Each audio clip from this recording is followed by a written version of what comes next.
ఎన్నికలప్పుడు ఏమన్నాడు? తాను తన ఎమ్మెల్యేలు డోర్ టు డోర్ క్యాంపెయిన్ చేసేటప్పుడు ఏమన్నాడు? ఇంట్లోకి పోతే రైతన్న కండువా వేసుకొని ఇంట్లో నుంచి బయటకు వస్తా ఉంటే ఏమన్నాడు? చంద్రన్న వస్తాడు 20,000 ఇస్తాడు. జగన్ అయితే 13,000 కదా 20,000 ఇస్తాడు. అదే చిన్న చిన్న పిల్లలు కనబడితే ఏమనేవాడు? అదే ఇంట్లో చిన్న చిన్న పిల్లలు కనబడితే ఏమనేవాడు? నీకు 15,000 చిట్టి తల్లి డ్రామా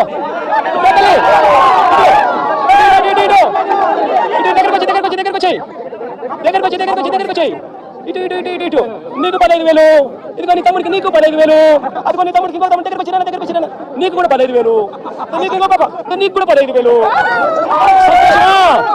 అని చంద్రబాబు. అదే జగన్ అయితే అమ్మఒడి కేవలం అమ్మ ఖాతాలో 15,000 మాత్రమే చేస్తాడు. అదే చంద్రబాబు అయితే సూపర్ 6 లో చెప్పాడు నీకు 15,000, నీకు 15,000, నీకు 15,000, నీకు 15,000 అని చెప్పాడు. అని పిల్లలను మోసం చేశాడు, అక్క చెల్లెమ్మలను మోసం చేశాడు.